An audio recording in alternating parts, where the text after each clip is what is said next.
Well, greetings again, everyone. It's me, Nick Michalak, the spectacular Steve Frazier. Well, hello. And the tremendous Trent Zuberi. Hold on. This alliteration. And we are giving you a commentary for the original Terminator film from James Cameron. Yes. And a little bit of a special occasion as we record this. We're just slightly about to hit 10,000 subscribers. So by the time this is catching your ears, we hopefully should be transcending that milestone for the channel. Thank you all for listening. Thank you so extremely much.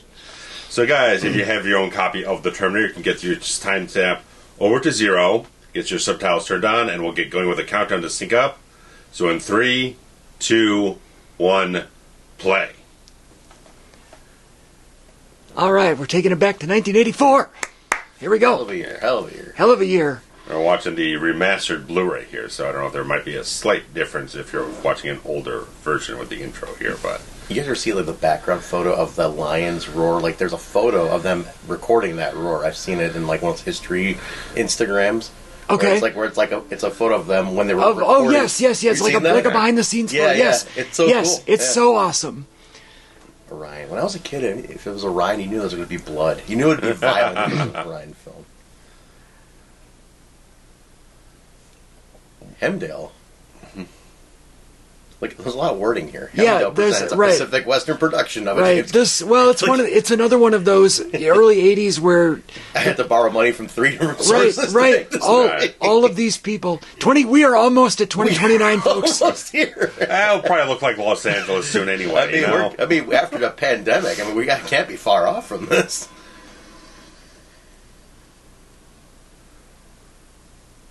It's a great little model there. Oh, yeah. It's total. You can really see it. Yeah. Like, look at when I first watched it. This was a wicked scene of the tank crushing the skulls. The skulls. I mean, that's wicked to see, even now. Yeah, that's pretty nuts. Everything in the future is always like this post-apocalyptic. Always.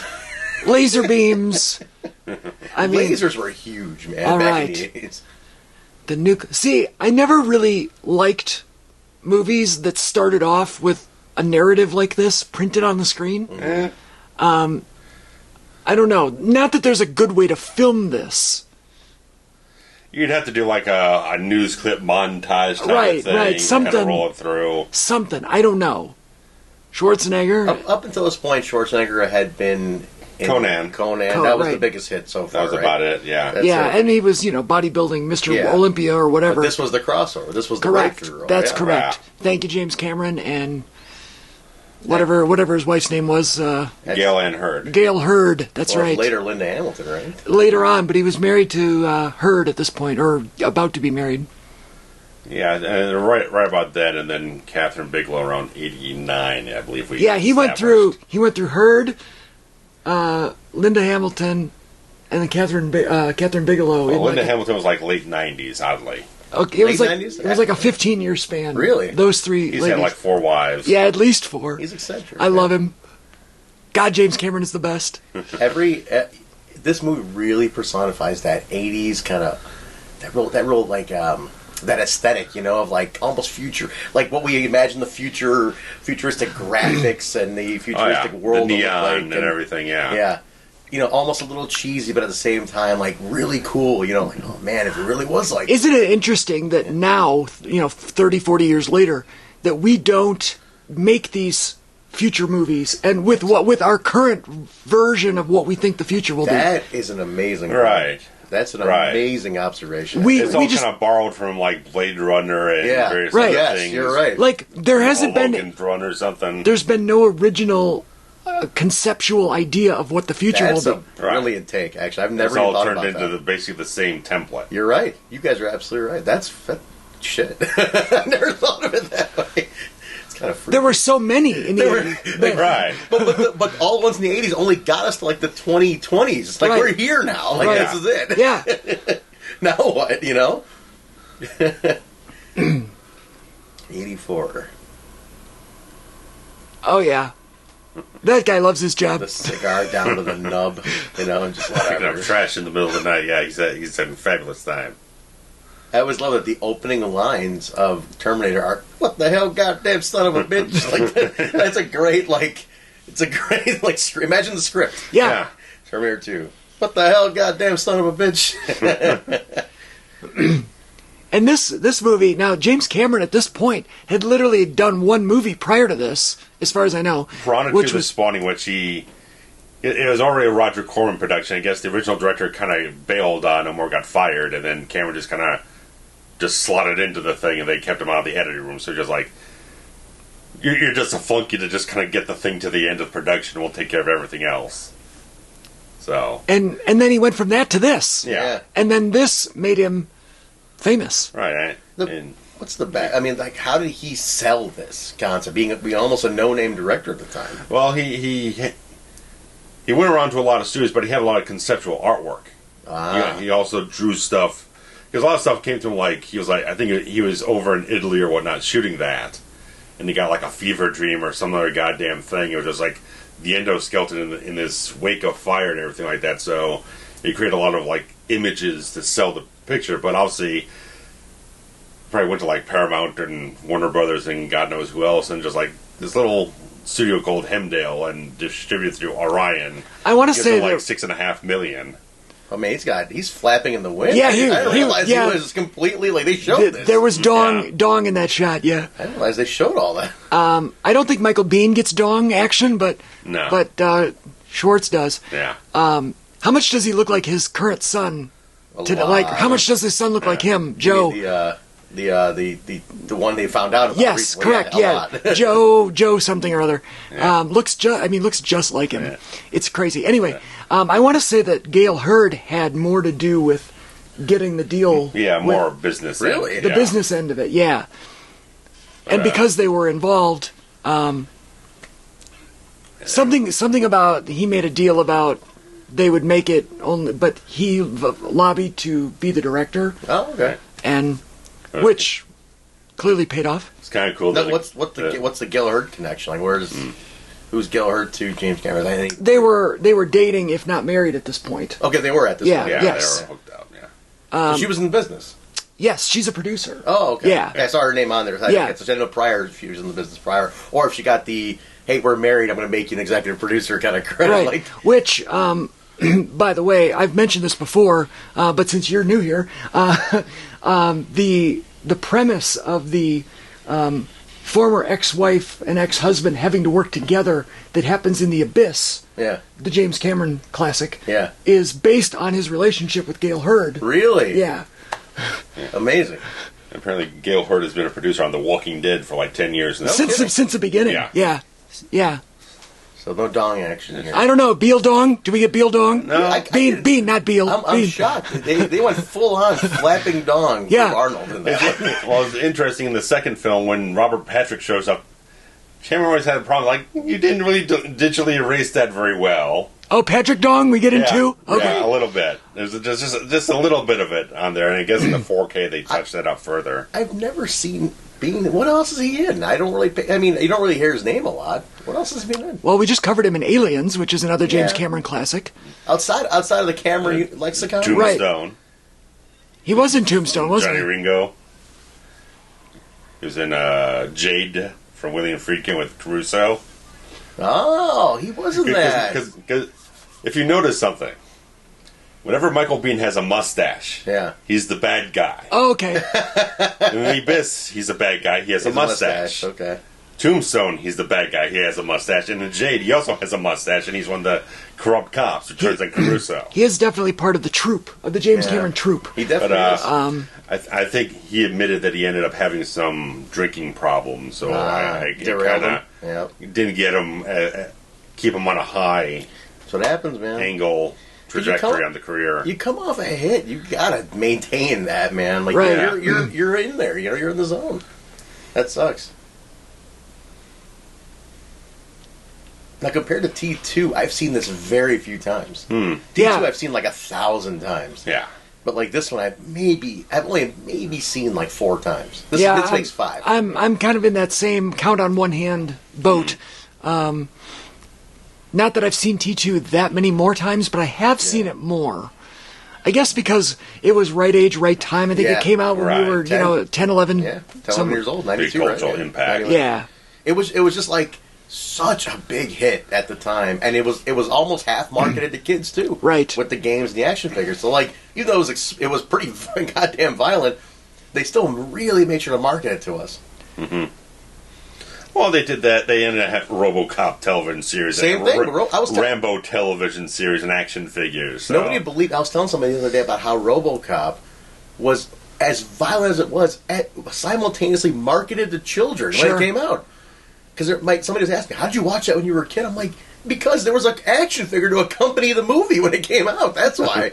Like, it was unbelievable when you think about it.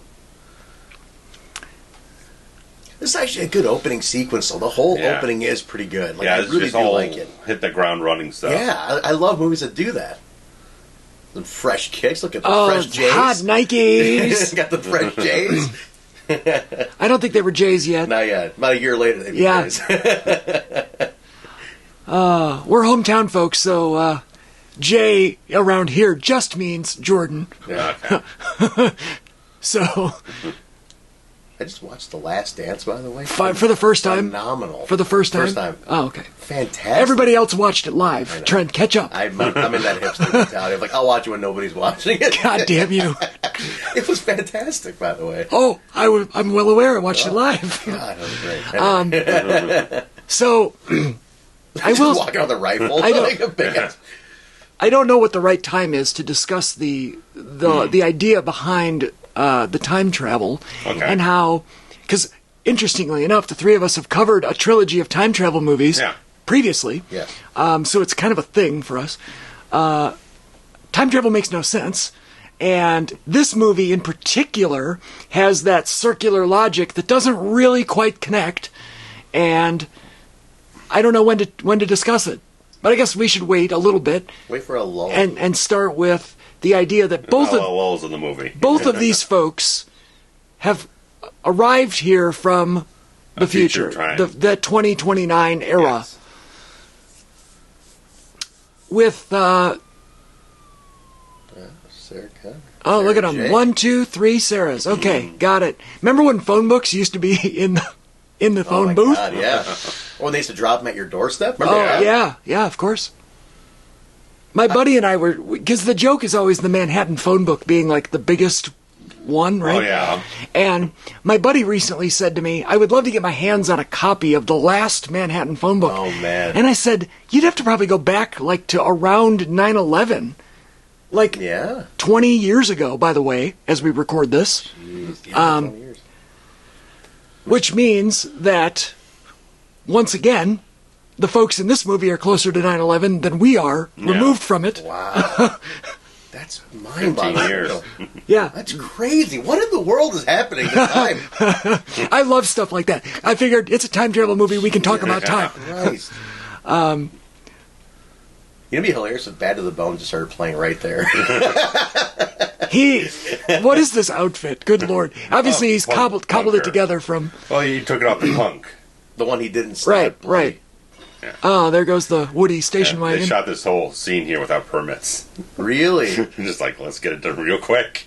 I mean, think about this. It's a blockbuster movie, and even they went to those levels, right? Oh, yeah. It's crazy to think. There's more than a few scenes in this thing that they had to do that with. That's not a very long scene. No, it's definitely get yeah. Five camera setups. Why would I get a permit for it, Like, the hell with it. She's very cute in this. She's adorable. She's the epitome of an 80s, just an 80s, like, young person. Right. The feathered hair, at the uniform at the diner. Yeah. Shitty waitress, clearly. Right. This kid in the front has no clue what's going on. Am I in a movie? Oh, yes, he does, actually. Have some ice cream.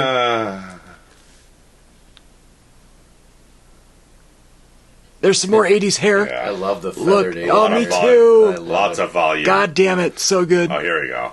The gun store. Let's go see Russ Fielding. I've seen Dick Miller, man. Russ Fielding. There we go.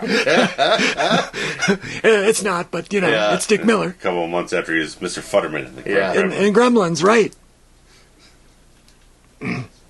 This guy's loaded. Ooh, look at that. Where the red deck goes. You bang! That's awesome.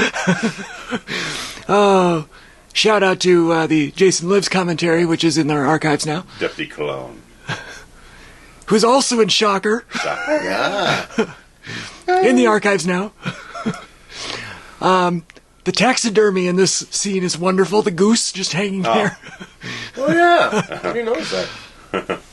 15-day way on handguns. Yeah, right. Look at this. He just you just leave bullets out on the counter. Well, Yeah. right. There you go. Goodbye. Wow. Good night. Hey, he's closing early for certain. You literally Okay, saw him now off.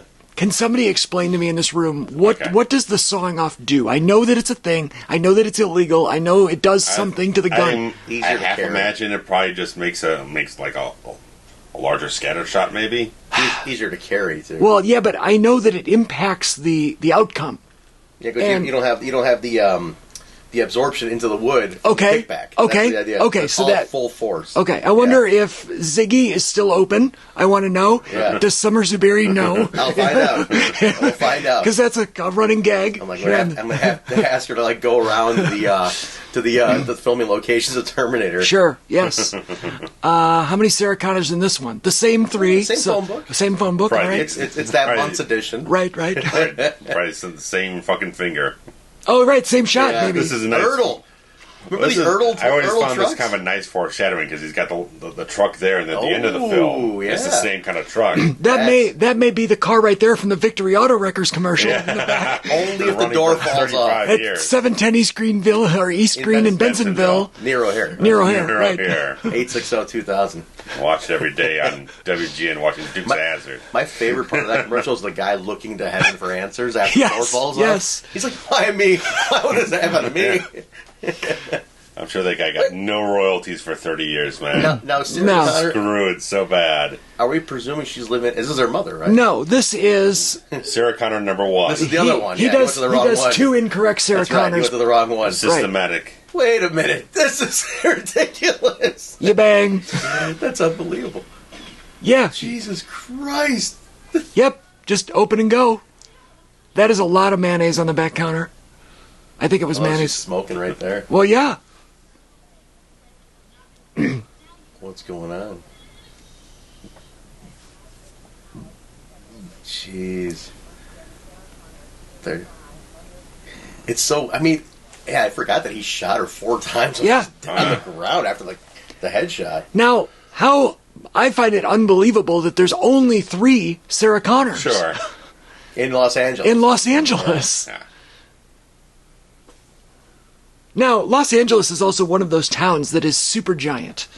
It would be Yeah, like just saying spread out all over going the to place. Chicago. Yeah. Or, I mean, like, oh, let's go back in time to Chicago. Yeah. How are you going to know that you're in the right neighborhood? True, yeah.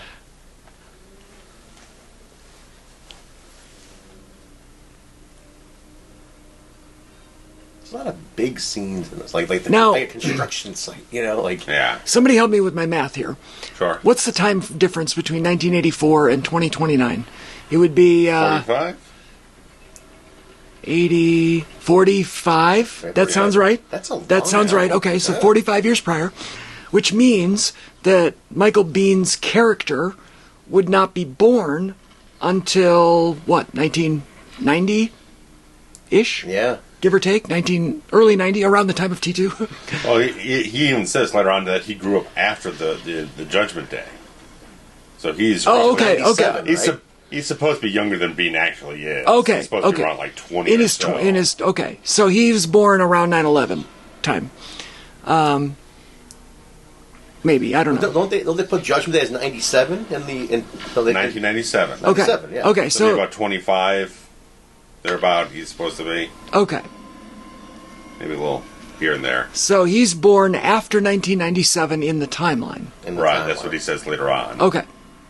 I just want to get all my facts in a row so that when we get to the end and we can circle the logic, Sure. we'll decide how ridiculous it really Yes, is. yeah. Well, we should definitely just do a timeline Yes. wrap up at the Yeah. end. Right, that's kind and include when Junior's born too. Like all that stuff. Or we gotta factor all this in. this is how my mind works when I watch movies, Yeah. and I stop paying attention because my brain is doing math. And I realize that is a fault of mine, not necessarily of the movie, because most people are able to let go of that. I'm not. Yeah. I'm sorry.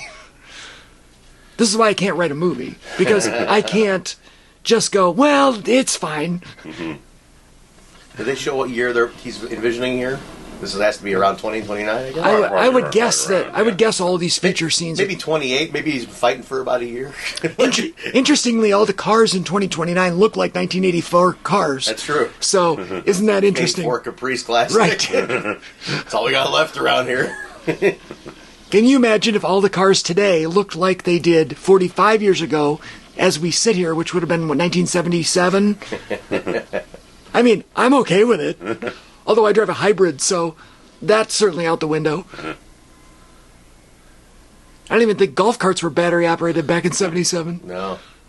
I always found it was like, on this film, Cameron really does elevate this whole concept, because you could see this as a Roger Corman film, maybe made for like $500,000, and it feels a little cheap here and there, not as inspired. But I think Cameron does a lot with this concept, really amplified above what even some of the trailers on the film do feel like. It's probably just like that, like a real low budget, kind of like cheap. There's not a lot of substance to it. It's just like bunch of special effects and action type of thing. But look at this tape player. Look at that walk. That's huge. Yeah.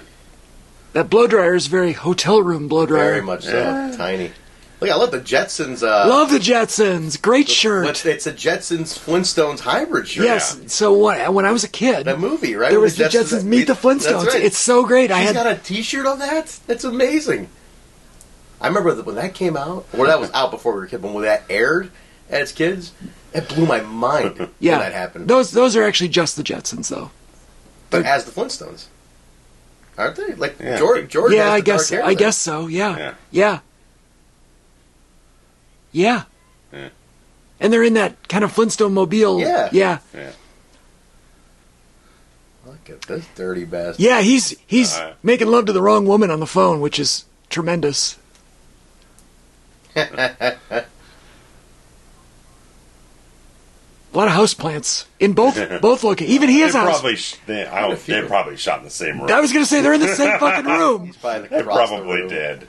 Because that same houseplant was. Look at that ficus. That's a ficus in a mustard-colored wall. Yeah. Oh, here we go, man.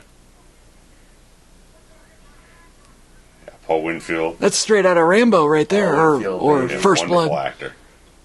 Lance is great in this, man. He's hilarious in this movie. Man, look at the crime scene photo. They get a little close up. And that's the kind of detail I love. Like, they actually shot real photographs of a real crime scene. Not a real crime scene, but you know what I mean? Like fabricated crime scene photos. And then went and printed them and said, okay, here they are for this 30 seconds. Yeah. What that adds, though, we're looking at it, we're printing it out. You give it to the art department, they'll stage it and figure it all out and get it ready for production. Short stroking all over it, man. I would short stroke it. I hate the weird ones. Look at the hair. Oh, yeah. Fuck yeah. So great. What is she? That cardigan sweater, though, is like not good. With the belt around it. Well, they're not going to the same event, clearly, because this is disco night. I don't know. This here is she's gonna go be a babysitter. Yeah, she looks like she's going out to dinner with her parents. Yeah, and the other one is definitely going to the disco. Pugsley. Is Pugsley a snake? Iguana. I forgot about the iguana. Where did this come in? Like, why this iguana? Like, look at this, this, like, build your own furniture stuff, solder furniture, if you will. Her date's off. Really can't make it. This was, when you're dressed like that, I'm not surprised he canceled on you, Sarah Connor. Right, yeah, God, maybe buy something sexy to wear. Go out with your pal.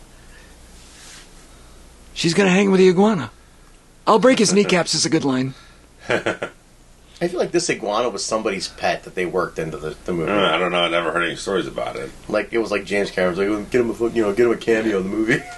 Well, chances are, and this is just me freestyling, it probably just said pet in the script.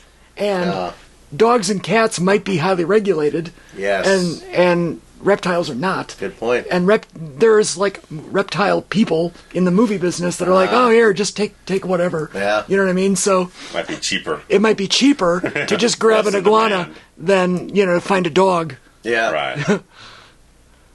It's crazy. Oh, you really compare this to T2. Like, she really was bright-eyed and bushy-tailed in this. Like, she's so innocent, and she's a complete, like, mercenary. She's like haggard and worn. She's cold and hardened. Yeah. No, I think I saw the third one. I don't remember if I even saw the third one. She in the third one? No. She's not. She's not after 2? I did see the third The one. only one she did some voiceovers for Salvation with Christian Bale, and then she actually came back physically for Dark Fate, which... So there's 5 total, right? I never saw any of the ones Well, after 2. I maybe saw 3. I don't even remember. I saw 3, excuse me, the night before it opened. And I watched it the once, I hated it, and I've never watched it again. 3 I don't really care for. Salvation's really flawed, but it's like, he had a good idea going, but he didn't have the best director for it. So he didn't do it himself? Cameron left after T2. He had no involvement after that. No kidding. Until Dark Fate, but... Now, it's Arnold's in all of them? Well, you got... Well, first timeline-wise, you got 1 and 2, then Terminator 3, then Salvation, but then they go to do Terminator Genesis, which wipes out everything else. Oh, God. Because they jump back to the events of the first film and kind of like rejigger the entire timeline and screw everything else off. And then Dark Fate is like, okay, nothing after T2 happened, so now we're directly going from that movie to this one. Also, 3 happened right as he was getting ready to become the governor. And so it was like his last hurrah. That's right. And so I don't know if any of the subsequent ones came out while he was governor, but... Salvation came out 08 or 09. So that might have been right after. Or just on the tail end. What is happening there? Because she's got headphones on during sex. Oh, well, that doesn't make any sense. Arnold doesn't show up in Salvation. They had a CGI version of him. Oh, really? As like the Terminator from the first film in a way. Yeah. But he didn't actually log any time on set. The chief here, what's the other prominent movie he's in? I'm blanking right now. Winfield here? Yeah. Well, I know he was in Star Trek II: Wrath of Khan. There's something I'm missing. There's something I definitely something else I know him from, and I can't put my finger on it. He's got some Stanley from The Office vibes. Speaking of Office vibes, this guy looks like Michael Scott. A little bit, yeah. A little bit. Hello, pizza. Is she a Pizza Hut? She's at a pizzeria of some kind. Well, he appeared in 24 episodes of 227. Oh, nice. There I love and that's 227. Ellie Law. Look at the mustaches on Hey, me. Mary. I saw Jack Hay. I went to a taping of the Rosie Show. Did you really? Yeah, because my friend Styx were on a guest, and I was able to secure tickets to see Styx on the Rosie Show. That's awesome. And the first guest of the evening was Jack A. Harry. And She's like, hey, Rosie. yeah, it was great. I love me some Come Sail Away. It was great. It was great. I love Jackie Harry, man. She was great in Ladybugs, too. She's always great. This is one of those, like, cool L.A. dive locations that's probably still... Look at that. Sarah Ann, Sarah J. Who's next? Sarah. Despite the fact they never reveal what the J stands for in any of these films. No? No. Well, no, the J was the Jolene. last one. She's not Sarah Right, J. she would be the last one because Terminator killed the first 2. She's the third. Right, but So she's Sarah J. Connor. No, I thought J was number 2. She didn't have a letter, I don't think. We won't see it again to find out. Yeah, probably not. Probably not. I don't know. Would it make sense for her to check the phone book and see that she's... I mean, She's next. Terminator's like Goldberg here. Who's next? Terminator's like Goldberg. Well, back in '84, we're also going to look up the information. Well, that's true. That's true. The Super C Ranch Market is probably not still there. I'm going to guess If I not. had to guess. This whole strip plaza is, like a Jamba Juice and a... Oh, yeah. Like a Subway home, there Home Goods somewhere. or something. Right, right. Some kind of Soul Cycle. Soul yeah. Trader Joe's. More Yeah, like- oh, yeah. 100%. Is it Charlize Theron? Yeah, right. Who is that? In her early roles. I love the LA punks they show in this too. It's great. Like those punks at the beginning. It's like everything you imagine. Like when it's like the punks from Narc, like the video game, like the scummy drug punks. Oh, there's some good looking cats in this scene here. Yeah, see this is a timepiece, man. For anybody who the goddamn mullet, like any kids who never had any insight in this. Like this is a great timepiece film. Now, what happened first? Did Madonna look like these people, or did these people pattern themselves after Madonna? Well, let's see. What month did this come out in '84? October of '84. I'm going to say Madonna came out first. Yeah. So all of these people are. Yeah. She was doing it. She was really kicking in '82. I think I was going to say '83 might have been her first album with Holiday and what's the other one? But she started making those little appearances around '82. Lucky Star and Holiday were on the first record. I'm going to give it to Madonna. Okay. I know what the exact release date was. Of this? October 26, 1984. My birthday. Get out of here. Get out of here. That's awesome. 3-year-old punk. On your third birthday, do you remember your third birthday for any reason? No. No? I don't, actually. No, my sister had just been born, though. She was born in September of '84. Yeah. So I was probably still stewing, but this was my first hurrah after not being the focus baby of the household anymore. So I probably was really living up the third birthday.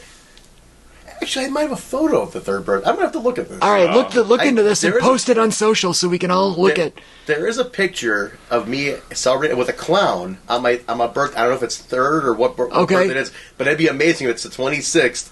And while Terminator's coming out, I'm here with a clown making that balloon animals. Chances are it was a Friday. Yeah. Because the movies came out on Fridays. That's fantastic. There you go. What has she got? Harvest wheat? Honeygrams, all right. And this was the shot of the boots. They were just like, we're just going to shoot this out in the garage or something like that, or back porch. Oh, it could have been anybody. It might have been James Cameron. Bird's house or something. It might have been James Cameron's feet. They had to paint someone's shoes black with spray paint. Jeez. Is it Skippy peanut butter? What do we got? You got a good outfit ain't working for you. Is it these briefs? With the red socks? Flexible. No. Yeah, I don't know. I mean, I like the pattern on the. You got to die in that, man. Good lord. Yeah, the red socks are bad. Why? Oh, she can't hear because of the headphones. Yeah. Got it. Oh, it's the headphones. Yeah. And that Walkman that weighs 60 pounds. Yes. Oh, Jesus. Can you imagine? God, this huge Walkman, having to lug that thing around. Now people have AirPods. Uh-oh. Where the red light goes. Is very night. I mean, like you had like Night Stalker going around this time. Like, this has those kind of vibes to it, like the '80s serial killer vibe to it. Yeah. Well, it's interesting because one of the punks he kills at the beginning of the film is this Night Slasher from Cobra. Is it really? Yeah, the guy ripped his heart out. Jeez. Brian Thompson. Are you serious? That's him. Yeah. I mean, this is ruthless. This is extremely ruthless. What was the rating on this when it came out? Oh, it's an R. It's an R. This is way... I don't know, man. Like, and the 80s also had more tolerance, too, I will say. And now, did PG-13 exist at this point? I don't know. Not quite. I don't think 13 85 did. It kicked in. 85. Yeah. I thought it was 84. All right. Well, 84... They started... The season would start in 84 with, like, Gremlins and Temple of Doom. Yeah. And all the movies it wasn't until something 85 that... finally got the mark. It was all these movies that came out in '84 that people said, "Ooh, maybe that should be not PG." Yeah. And so then they created it as a result of the '84 boom. '84 was a hot year for the cinema. Oh no! It says Red Dawn from '84 was the first PG-13. Okay. Really? August. August. Okay, so we have to make sure the kids can see the Red War. To introduce that. He doesn't have much dialogue, though, that's for sure. None, really. They keep him very, very tight in the dialogue. This is great.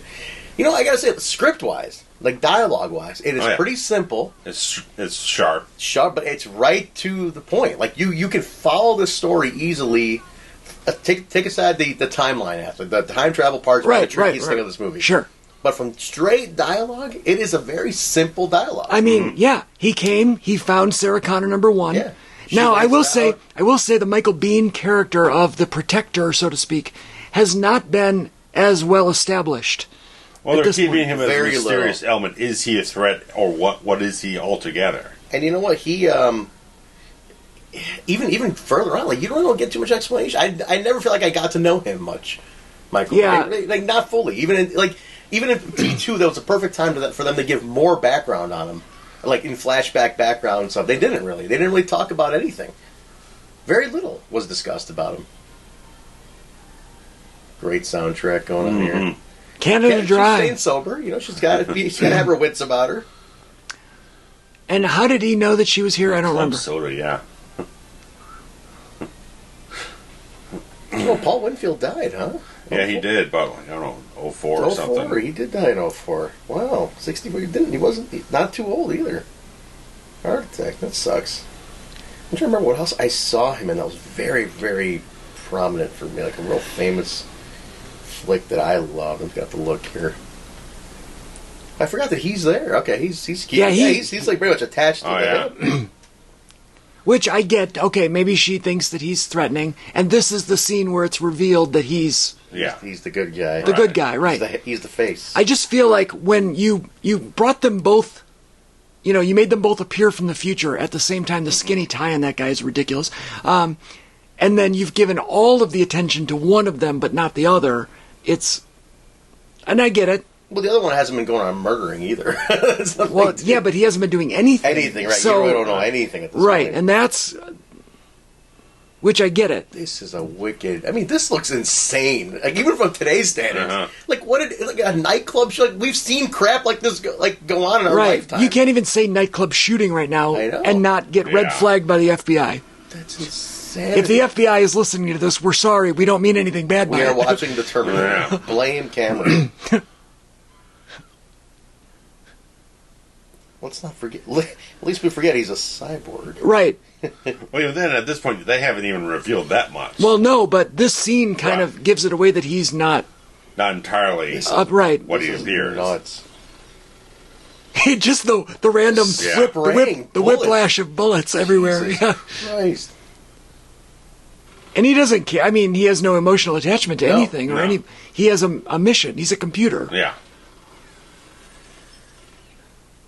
Winfield is in an episode of Family Matters. The tech noir flashing behind him is just so, like, the production value here. James Cameron really knows what he wants. Yes. And he gets it, though. I mean, I like it. It's very... It's just, I don't know what it's just so perfect for what it is. That's what I love about it. And the whole tech noir thing was them saying, let's try and drive it home to the critics. Like, it's not like film noir or something like that. This is the dark side of technology. Let's also point out the line, come with me if you want to live. Remember, like, she has that crazy flashback in T2 when Arnold says it to her. Right. And he's the good guy then, right? Right. And she kind of has this, like, moment on her face, like, what the fuck did you just say to me? Like, yeah. Where I know Paul Winfield from is in Dennis the Menace. Oh, okay, He's the police chief. Okay. When you're a Ute, those things stick in your head a little more. He's the police chief. Oh, yeah, Dennis the Menace. Good stuff. Martha, where are the GD Garden lanterns? Look at him What a move, great man. movie. I love that. The computer... The robot. The robot vision, Yeah. Like, that stuff is... That little detail is fantastic. Whoa! Oh. Jesus! Pay for the gas tank, man. He shot the tire. It wasn't even in midair for it to explode. I don't even know how that's possible. I thought cars only exploded in midair.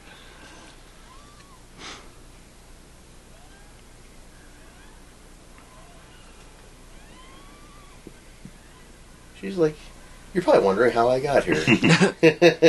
And we've not established whether Michael Biehn is human or android at this point either, correct? Right. Okay. None of that's been put out there whatsoever. He's smoking. Yeah. That's awesome. I wonder how they did that. Dry ice. They actually threw some kind of like lightweight acid on him, actually. I like the headbutt. Yeah, just the... Let me just knock you out a little bit. I didn't kill you, kid. You're okay. Just get out of here.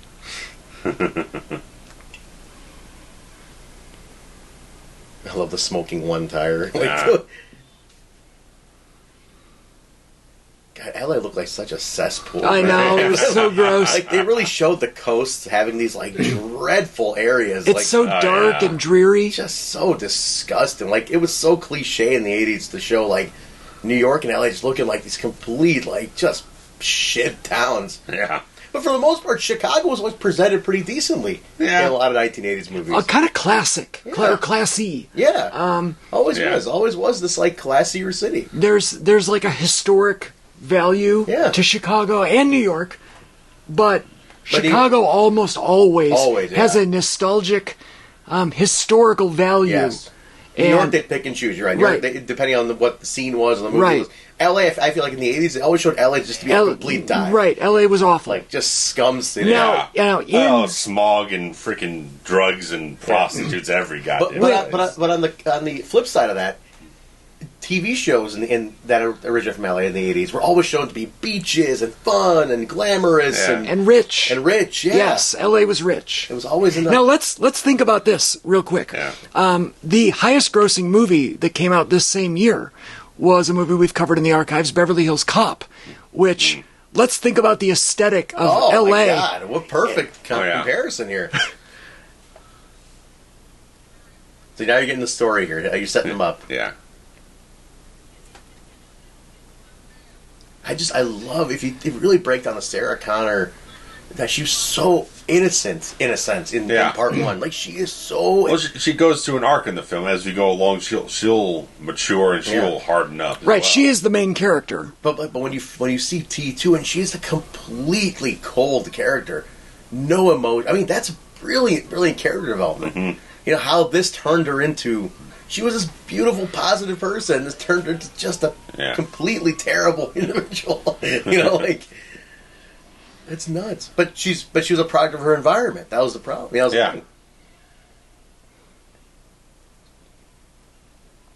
Fucking LA, man. What a dive. Look how much they're achieving on this budget with this long car chase. It's like 2 blocks worth of like...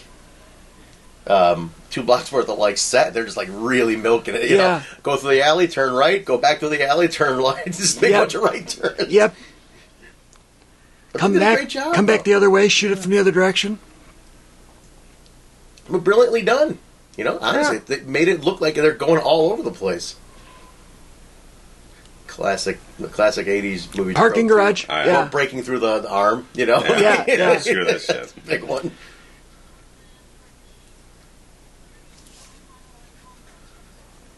You would think Biehn would have gone on to way bigger things. I mean, this is such a hit, and he's not bad in the role here. I mean, he's great. So I'm saying, like, why? Like, if he kept himself straight, imagine he could he have been a bigger 80s action star? I mean, it's so interesting. I mean, like, Arnold gets launched. Linda gets a little something off of this. She does too. Not huge. I mean, not gigantic. I mean, she at least got that Beauty and the Beast series with like Ron Perlman for a few years. She got a little steadiness on her career there.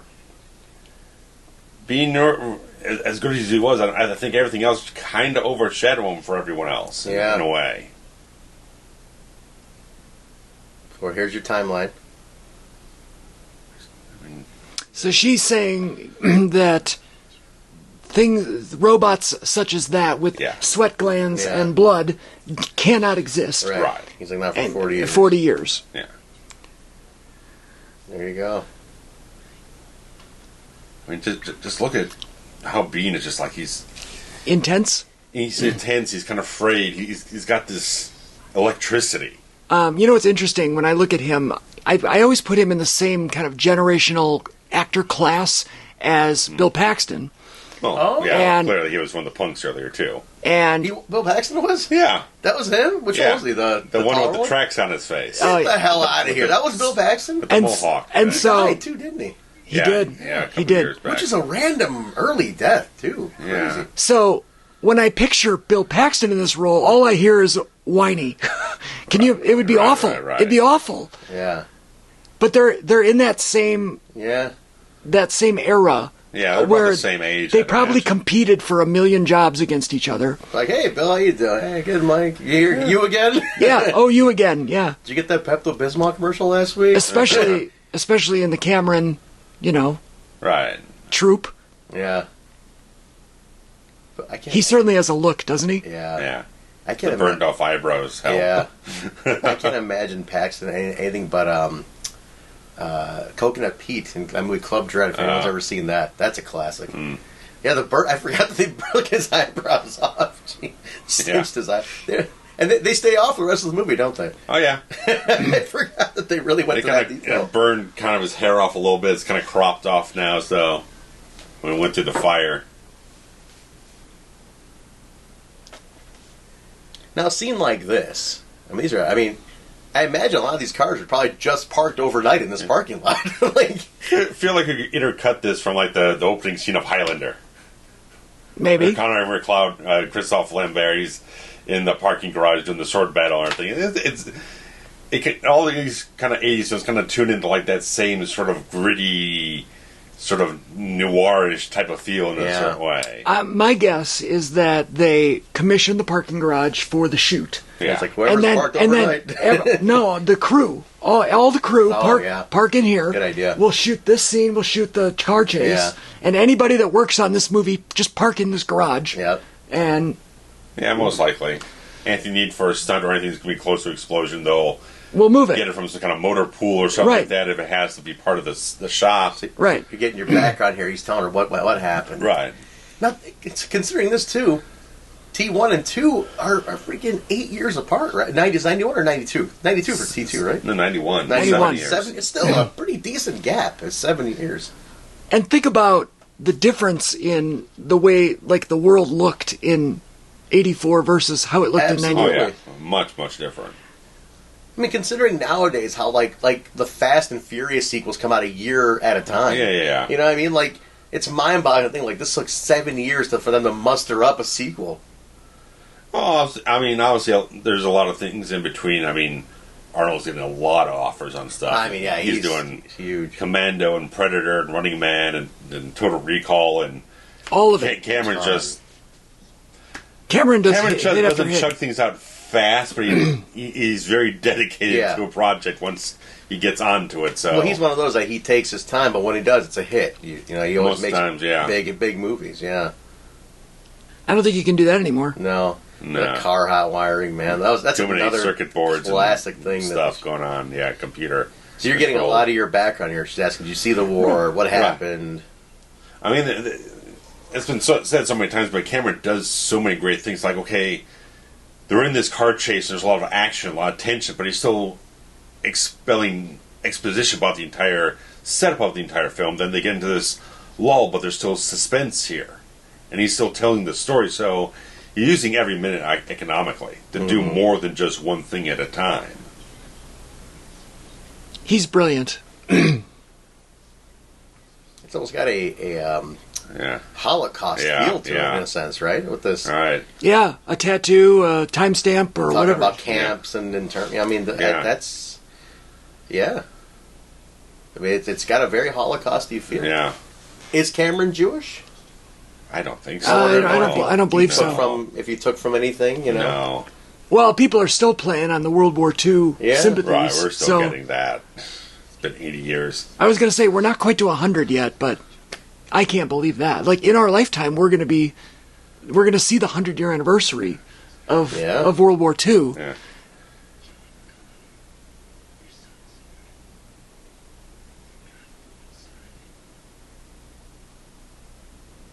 He's a savior, man. He's a savior by convincing the Terminator to be a nice guy. You can laugh and play. I mean, when you really pay attention to 1 and you think about 2, and to me, I'm so fascinated by the Sarah Connor character arc, right? Like her fear of him in 2, based on all the she's looking at you were trying to murder me to totally for 2 hours. Yeah, 2 hours. It's trauma. It's full on trauma by the time you get to that point. I mean, that scene in T2 where she's running down the hallway and he comes out of the elevator and she slips and slaps. Oh my God! I mean, what an amazing shot that was, you know. Yeah. But you consider, look at this scene. This is fantastic. But you consider how much she had to fear. Is fantastic. It really was done in a way that most sequels are like the thought that was put into it. Yeah. Mm-hmm. They look like they sped up the tape on that one. Yeah, a little bit when they're coming around the corner there. Yeah. Nick and I have spent many, many hours covering films that came out 51, 52 weeks after its predecessor. Yeah.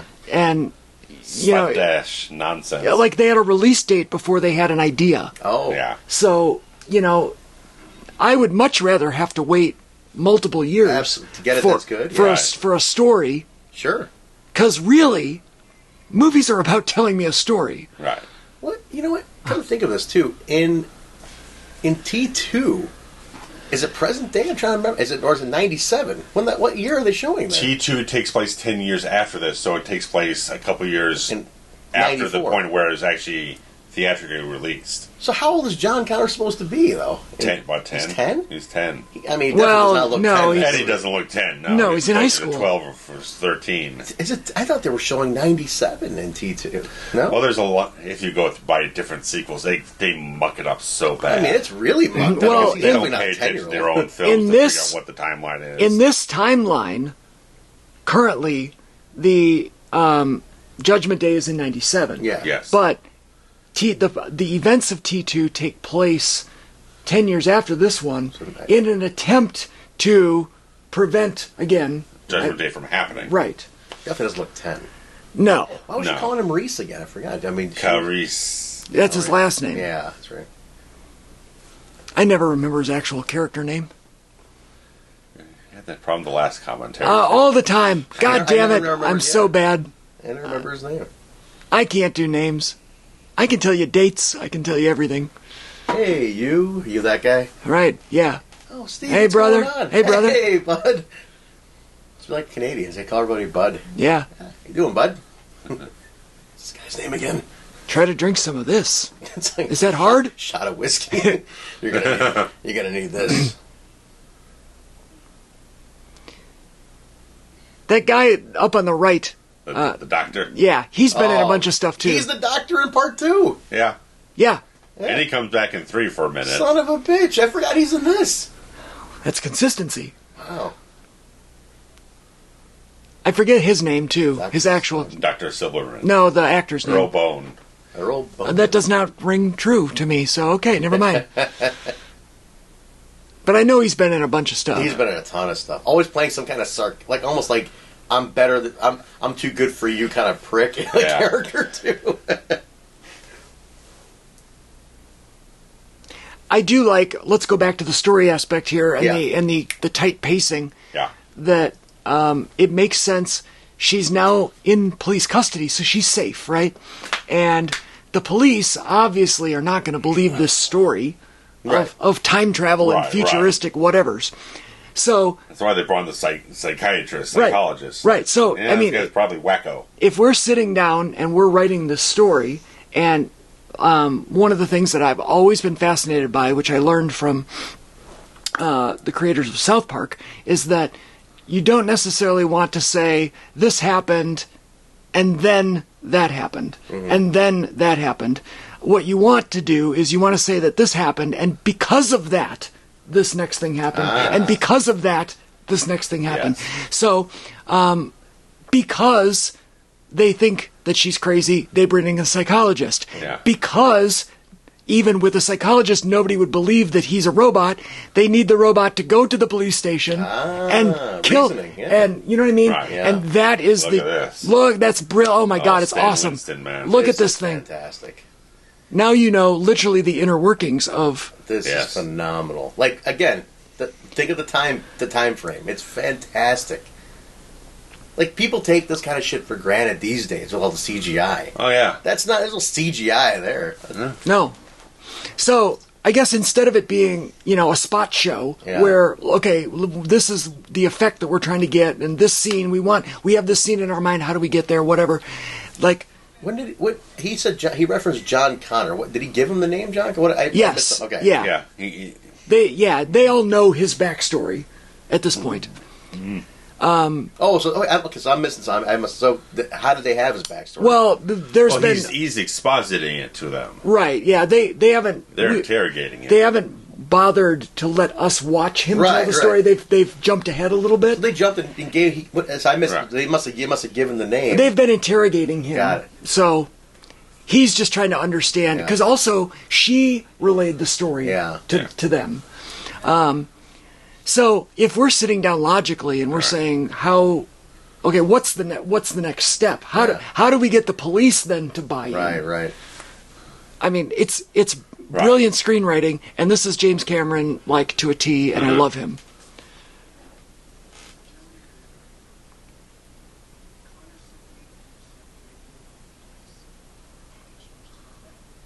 This is great. It's good setup. This is real good setup.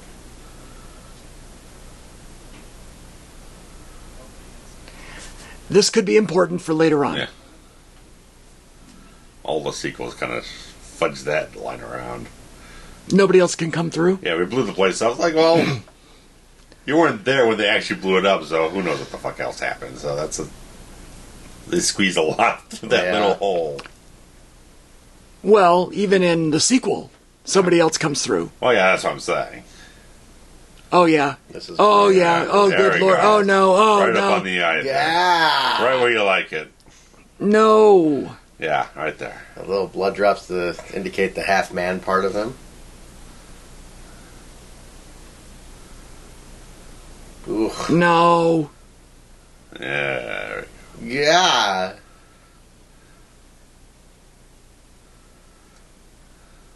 Whew. But to watch. well, it's painful for us, but not for him. Yeah. No. They did an interesting job of makeup on him here, Right, To, I to was- make it look like That's fantastic. he's I was noting that on the profile shot, it looked like they kind of made him look a little pasty. right. So Look more like the prosthetic. like he's not actually it's not human skin. Yeah. There's something just a little off about Right, it. right. Although in that scene it looks like It he's looks a pretty little bit more natural, normal. yeah. Yeah. That might have been a reshoot. Oh. Where did he get the flop house here? We missed this part. Yeah, that's not established at all. Yeah, Well, he just takes whatever he wants. So that's true. Yeah. You got all these guns walks in, you just gonna tell him, no, I can't let you have a place. right, Just let him absolutely walk in and right. do what he wants. Yeah, I'm sorry, sir. You have the gun.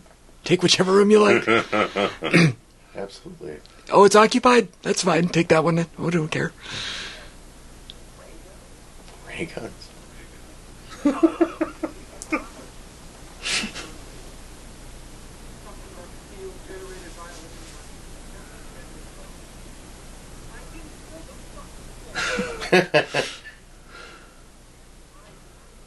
And I love this because this, like, to me, the psychologist is me. Yeah. And I'm Like, I'm not buying this shit, right? Like, I'm just like, whatever. What are you talking about?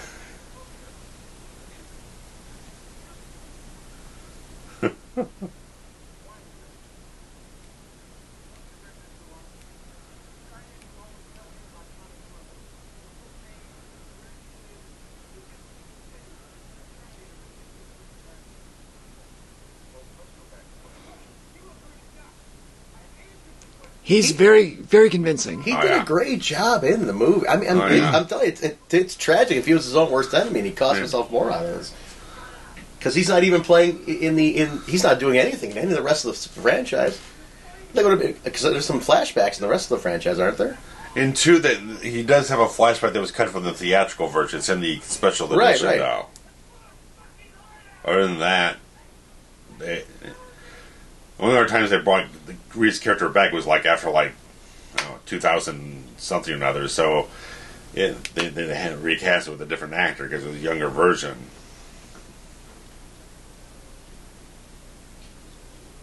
I mean, there's a crazy And here's scene. the other part of it. There's a crazy scene about to come up here, as we know, which is one of the most iconic movie scenes of all time.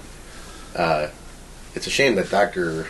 Sieberman wasn't part of that. Silberman. Sieberman wasn't part of that whole fiasco. They had to give him a Jew name too, right? Just because he's a Jew actor. Yeah. I like all these little things with Lance. Because Lance was originally going to be the Terminator in this whole film. Okay, What? yeah. He showed up to the audition with tinfoil around his teeth and whatnot to keep him like kidding? complete like method actor. Just he showed up scared to the his crap audition. out of the freaking Him? secretary. Yeah. Are you kidding me? Because he was going to be a lot more like Robert Patrick is in the second film. He's kind of this almost invisible type of characters. Like he doesn't stand out in the crowd. He like burst into the audition in character and didn't tell anybody. What else did he go on to though? I love a guy. I guess somebody can do that. Did he go on to anything else prominent? He's been in Aliens, Near Dark. He Pumpkinhead, and he was an Alien versus Predator and other. I respect that. Yeah, He's he's just a hard target. Here we go. Oh, he leaves. They tie that in. Yeah. He left and didn't even Just on the right time.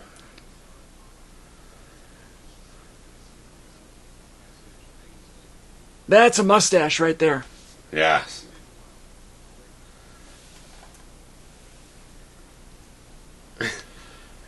He's like bench. I believe Arnold also read for the role that Michael Biehn plays. Really? Well, it was the thing with like the agent. Well, because There you go. There's a classic line.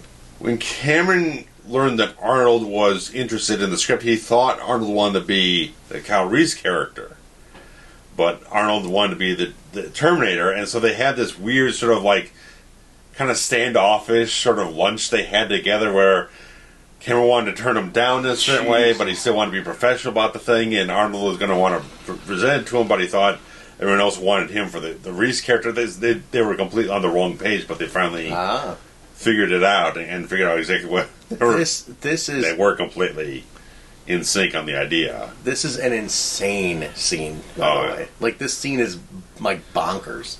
Like cuckoo bananas. Right.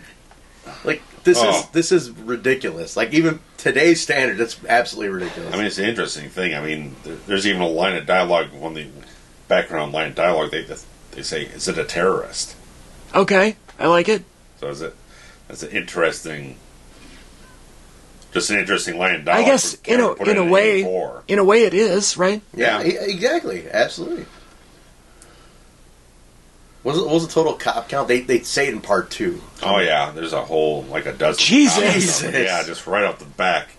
But there's like they actually give a count of how many he killed in this. You know who's the stunt guy in this film, man?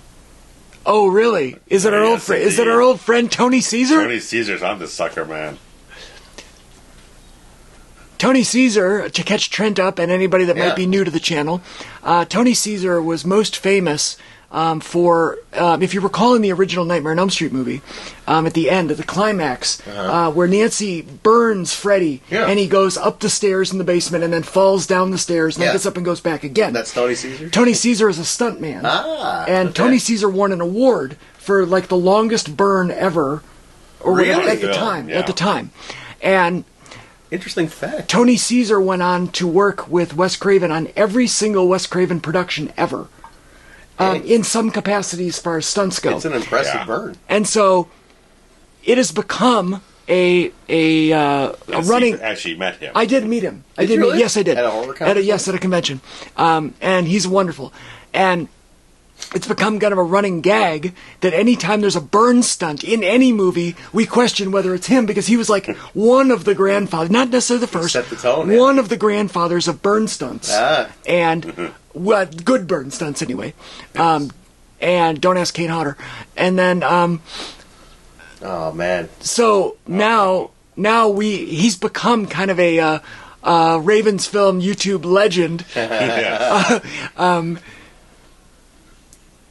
So I'm curious to see if maybe we've already seen him, I don't know, but if there later on is a burn stunt in this movie, we can maybe pinpoint that is the one that he worked on. I don't know.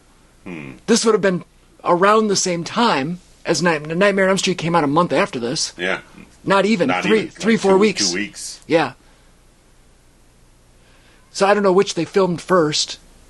Probably this one. Probably this one with maybe a sliver more post-production time for the optical composite shots. Here's some burning, so maybe I don't know. I don't know that he actually did just a burn stunt, but that was kind of what he was good at the time. Yeah. So maybe. What a look! I still can't get over this scene. Is mind blowing to me. Yeah. Like, it's still so ridiculously violent. And how did they get away? Like, And a gremlin, nonetheless. The Murphmobile. In a gremlin, which came out earlier in the summer. Yeah, about 4 months earlier. Man, I mean, that is something, that scene. Jeez. I think they give the count, I think it's like 24 or something, like 24 cops. Yeah. In when they say it when they're interrogating her in T2. Yeah. Men with families.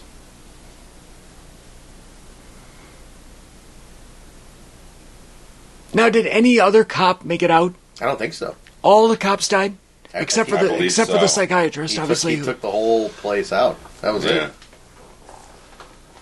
Because I was wondering who was going to be left to know, if you kill all the witnesses, there's nobody to tell the story. They show the surveillance photos in T2. Oh, okay. Maybe they. All right. Because oddly enough, the surveillance photos in T2 weren't taken during this film. They recreated them for the Did sequel. they really? Yeah. Oh, that's a bummer. I'm trying to use the logic, Right. the Trey Parker logic of, okay, because that happened, now what is the next logical step? Which I'm sure will reveal itself here shortly. But so far, I mean, structurally, this movie has been near perfect. You get your first name here. 17 police officers. 17. So you get the name. You finally get the first name here, Yeah. Kyle.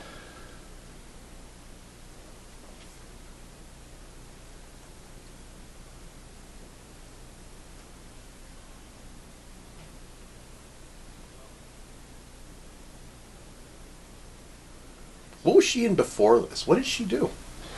Did she have anything prominent? Jesus. Nothing I'm aware of. Give me a second. Yeah, I'm not sure she was, because she got she had the Beauty and the Beast after this, but that was it, right? Like she never really prior. I mean, she's probably just a struggling actress, I guess. Yeah, I'm not sure. I don't know. The only thing I've ever known her from is this. She did like Children of the Corn, which Oh, Was that before this? the book was. Around the same time it had to be. 83, maybe? it was 84. Oh, okay. Peter Horton.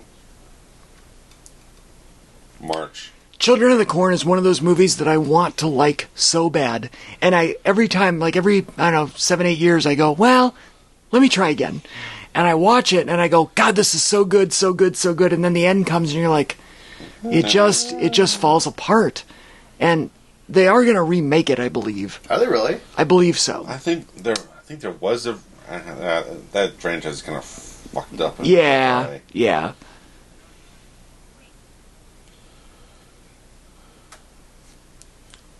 I do like that. She doesn't want to know anything about him. Yeah. Yeah. And then she says, I don't want to know anything. And then she asks another question right after it.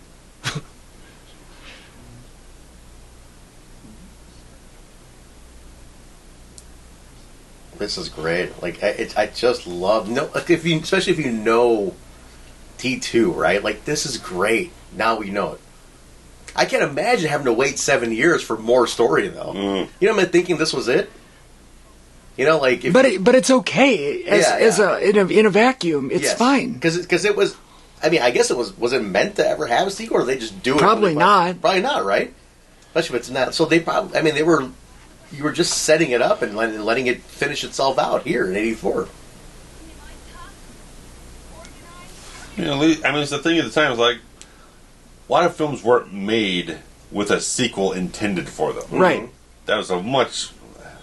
Some Almost are, like as we know, some maybe are. like started late '90s as sort of thing started to come into people's heads. Or if you're But Zemeckis, you film Cameron two of them ju- at once.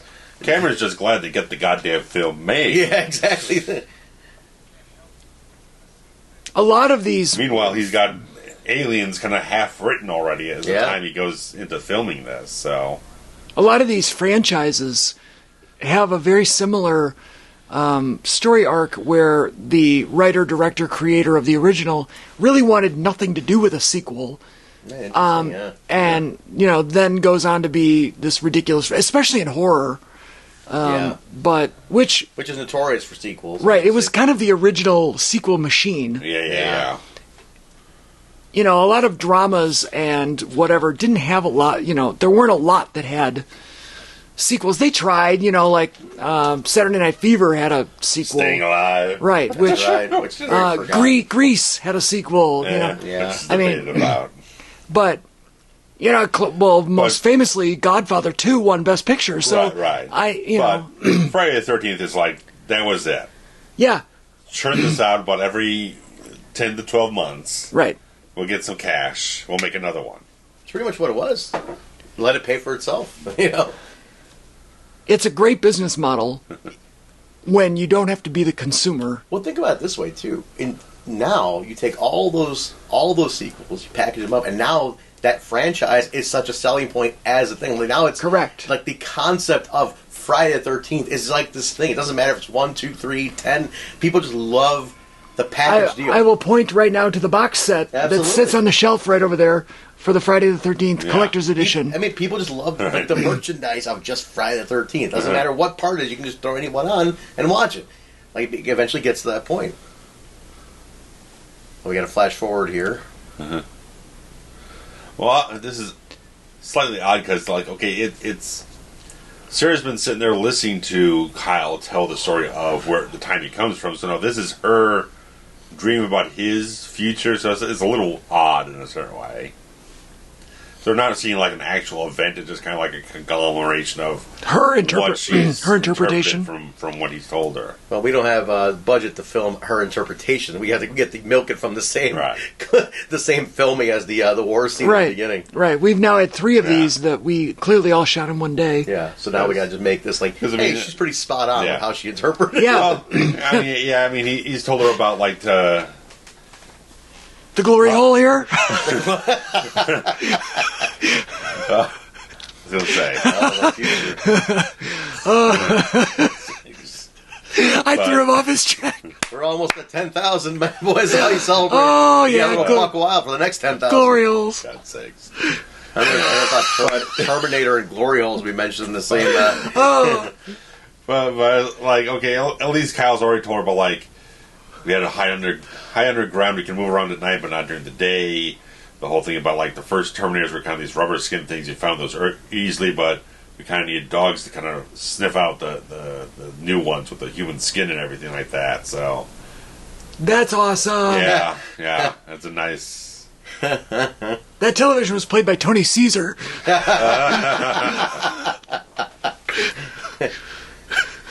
And the award for best television on fire. Tony Caesar. Tony Caesar.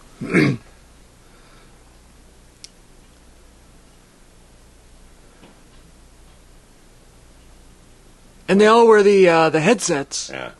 And eat rats. Eat the rat. Yeah, apparently, like that's an Aerosmith song, right? Eat the rat. No. Oh no. I guess like Metal Gear Solid was like based on his look in this scene. I could see it. Yeah. Absolutely. Ah, look at that. I think that now wait, shows up. This is in her dream?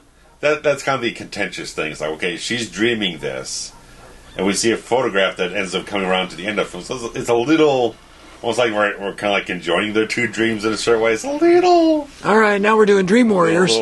I pulled you into my dream. That photo shows up again. Yes. Yeah. That's the circle at the end. That's the, Need someone to show up at the end and call Arnold the burnt-faced pussy. Oh, yeah. Kincaid, baby. Arnold, the original burnt-faced pussy. Because Freddy didn't come out for 2 more weeks after this. Yeah. 2 weeks later. Yeah.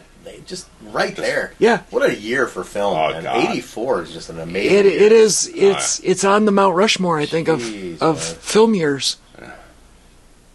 No. Oh, no. Good quality paper, though. I mean, right. It lasted quite a while in that fire. Those red eyes are wicked cool. Yeah. It was supposed to be the whole thing that the red eyes are always supposed to be able to be seen through the veneer of the actual Terminator, but they couldn't do that with the effects they had at this time, so they kind of slip it in here and there.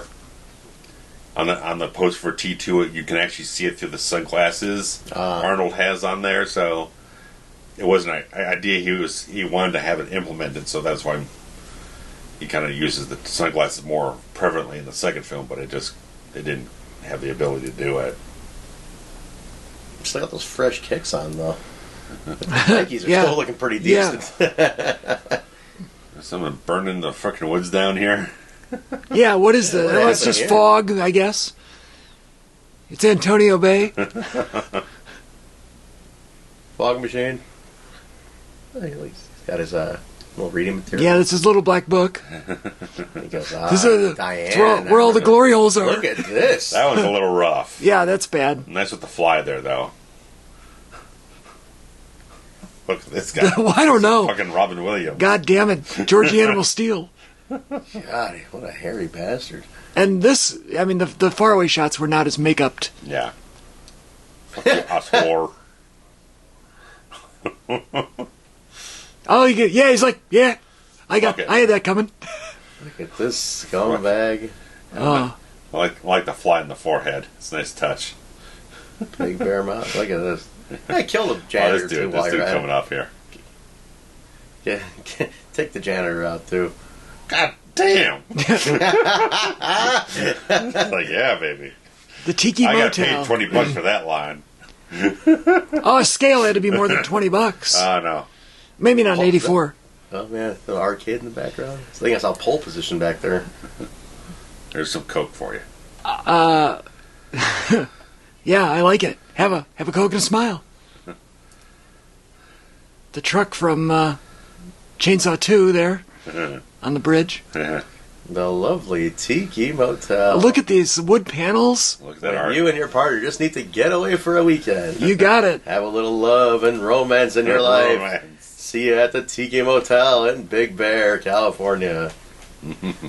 Big Bear. Get whisked away to the islands as you look across the parking lot at a Coke machine. Are we to believe, like, in today's world, I can't imagine a cheap motel like this having a full refrigerator. Oh, God, Absolutely no. not. Hell no.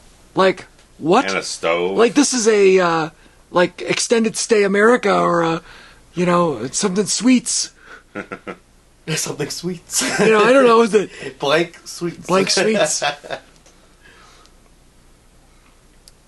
There a gas station on the premises? I feel like you just walked outside. There was a Yeah, gas station. who knows? Who knows? You can get tacos there. She got her shower. She got her shower in, feeling pretty good. Yeah.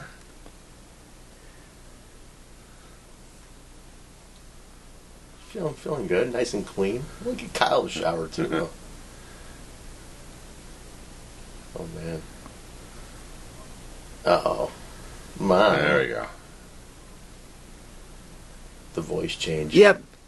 So he saw Mom's cabin in Big Bear in the book, went there, murdered Mom, impersonated Mom, and now knows where she's at. Yeah. Got it.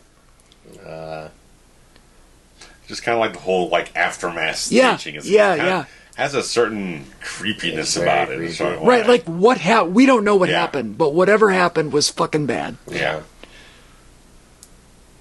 Damn. Mom. I don't remember those old phones like that having the crystal hang-up button on them. Okay.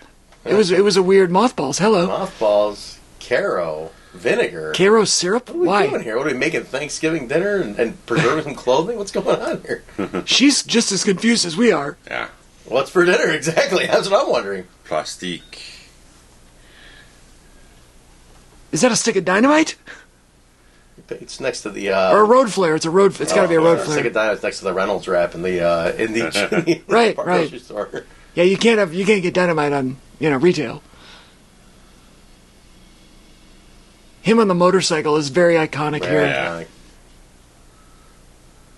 Just bomb making at the TV. Yeah, they're making bombs.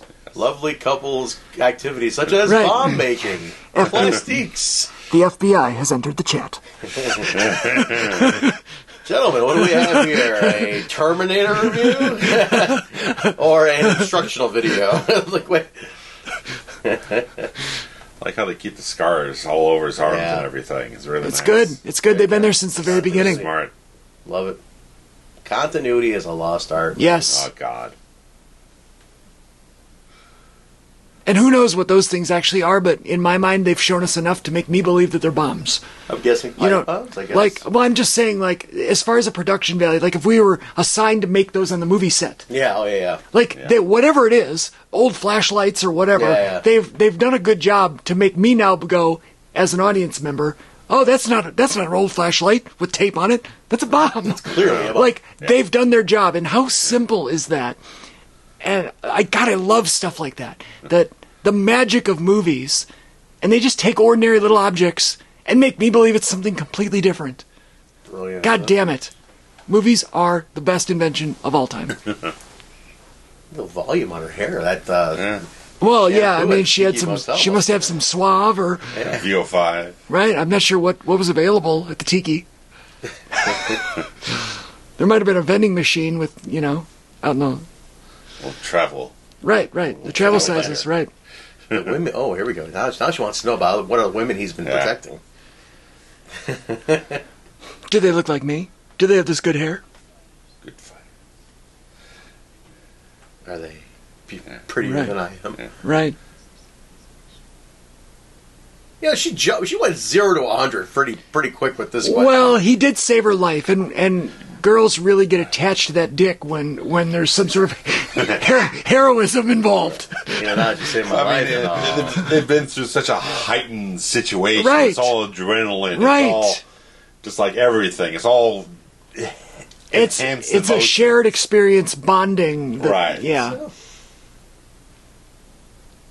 Let me make it better, baby. And, I mean, the whole point, which was revealed in her dream, which is super weird, is that he was, like, in love with her just from the photograph, right? That's right. So here she is white knighting him now. Right. Let me make you feel something. Role reversal. Yeah, so now he tells her about the picture. Yeah. He's like, I've had a crush on you since, like, high school. Now, would it not have made just as much sense to have her have the dream this night after they made love? Yes. Or have this, at least have him mention the photograph earlier. Right, Yeah. right. And then follow up on it here. Do they show the taking of the photograph in this? Yes. They do, right? At the end. Yes. So everything comes full circle. That's right. Well, not full circle, more like a lock washer Yeah. where it's just a little Right. cockeyed. There it is. Oh, man. They went quick. I mean, you guys are really running on this relationship here. I'm going to bone my best friend's mom, And become his father. who is younger than me, and become his father, and it's a little weird. It's a little weird when you think about this. Like, this is bonkers, man. I'm my best friend's dad, but, like, he's younger. Like, wait a minute. Right. What's going on here, man? She went right in for the kill. Oh, yeah? I guess after running from a killer, going through explosions, They think- mass murder, it's they like, I think need a they're little safe. love. Right. I need a little love making in my Right. life. I mean, Arnold was so much with, like, he was trying to tell the marketing people, like, there's more than just action in this film. But by the time people saw the film and realized, like, there is a love story in here, they already blew the marketing budget, so they really couldn't advertise the more, Right.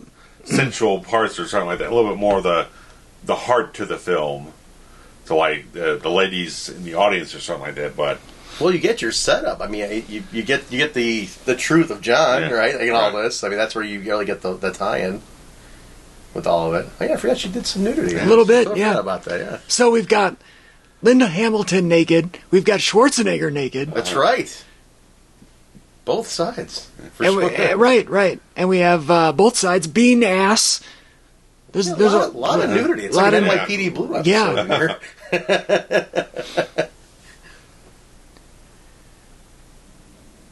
I mean, for a short scene, it was a very passionate love Right, scene, actually, right? That's Like, actually a very good example of how to do something quick and yeah. actually tell the story. yeah. I think, yeah. I mean, It's not like an early 90s Skinemax where it's like, the thing's going to go on for 10 minutes. Right, where she's sitting down on his knees, and you're like, wait, Yeah. what is happening? I do love how they're like light and jovial. It's like we just got it on. So now Yeah. it's like, hey, think quick. Yep, And she's yep. like playing with them and stuff. It was like a recharge the batteries moment. Yeah. And it's like that won't last long. And all that internal stuff out of you, you know?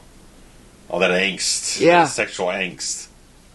I wish I'd look at these kind of things and see if there's any like Easter egg they put Yeah, into those things. yeah, you know? I do too. Like somebody slipped something in there. Right. Like, look here. You know? Yeah, because it goes by so fast, you'd have to Yeah. watch, especially in 1984, where the only option is the cinema. Right. So there is no pause, there's no rewind, there's no let's watch it again Right, without right, paying another, right. you know. Oh, Oh, yeah. Maybe that was Tony. I do. Well, I like that he, because he's made out of metal, it actually dented the truck. Nice. Ah, You know what I mean? That's fantastic. You think the Tiki Motel is real? Adult movies at the Tiki There Motel. we go. Now we got some action. The adult movies? The adult movies. Oh, yeah, Spartan that's where the Burgers? action They is. didn't need the movie. No, they did not. I think they should have put full refrigerator on the marquee because that is a feature that would yeah. attract me. Steve's sold on the full refrigerator. Let me see something here. Let's see. Tiki Motel. Oh, you think time Tiki Motel comes up, Tiki Motel Terminator. Well, maybe click that and see if there's like a location. Huntington Park, Okay, California, all right. 7301 Santa Fe Avenue. That's the one. Now let's see if it's still there. It Is the question. Let's see. It is still there. That's it. 32 years. Well, yeah. I mean, 2017 article was that, yeah, it still exists. Oh my God! The Tiki Motel. Can we all go on a field trip to the Tiki Motel? And I want to know if they still offer a full They're refrigerator. now apartments. They've converted them to Okay, apartments. okay, got Yes. it, Wow. got it. So yes, Looks the same. Looks exactly the same. they probably all have full Well, that's refrigerators then. That's phenomenal. Looks- Now they all have Looks the refrigerators. same after 40 years. Like, that's a little unfortunate now. That Yes. fridge ain't working too well now. They are legit pipe bombs. Oh, yeah. I like it. I mean, I don't know how many of those you got, but you better He made a ton. He had a better ton. reserve a few. I mean,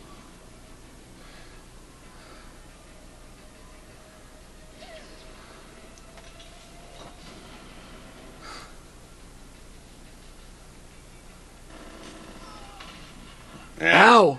Not too much luck with the pipe bombs.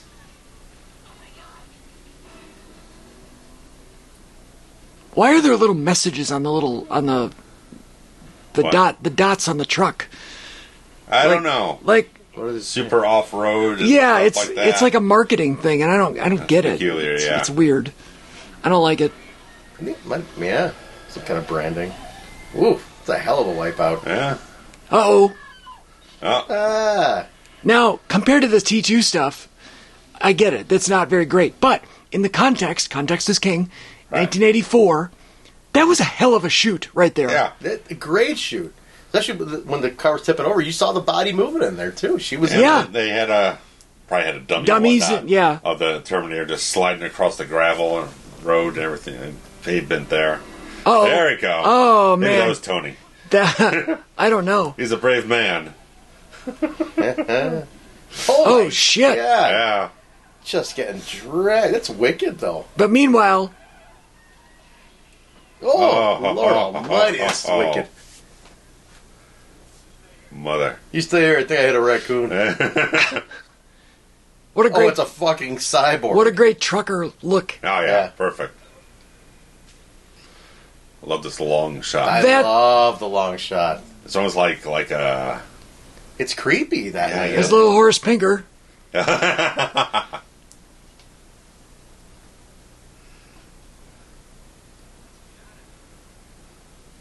Uh-oh.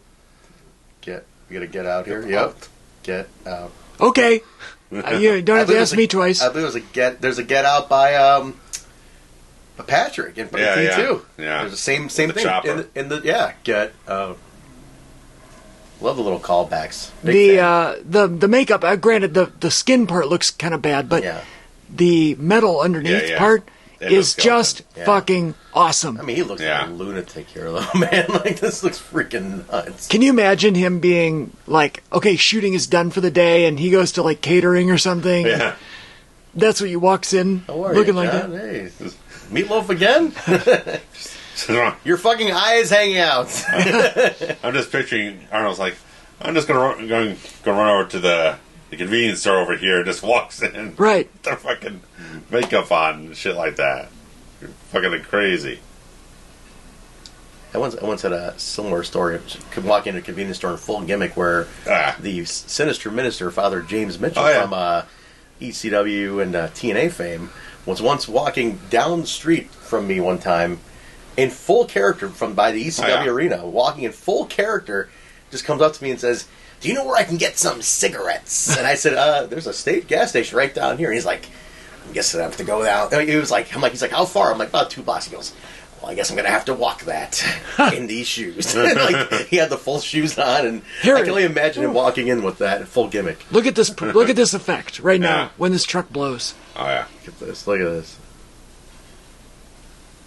You can see the fucking cables on the front end there. Gee. Can you see? Oh, yeah, you sure do. You sure do. What a scene, though, man. I mean, there's no CGI here, folks. Yeah. That dumpster they also did played a little, by Tony like, Caesar. rear projection thing when it actually blew up behind Linda, but that's about it. Yeah. Everything else was like a scaled Good miniature. Lord. What a shot. They did that in miniature? I think so. Did they? For the explosion. Oh, there he is. There's Tony That's Caesar. gotta be Tony. That's got to be Tony Caesar right there. But pull it up. Let's confirm it. Unfortunately, I don't think it tells you. No, it doesn't tell you who does. He wouldn't be credited as a stuntman? He would, just but, a stuntman, but there's not, probably like not 7 specifically. Well, we can assume if There's he's probably on a good the 7 stunt people on the film. Look at the burn. Look at Oh, this. yeah.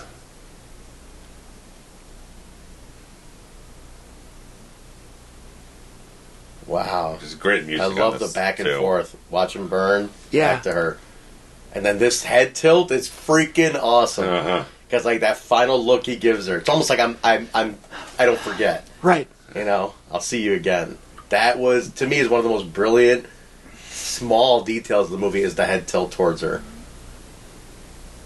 James Cameron, man. Man, what a freak! Like that.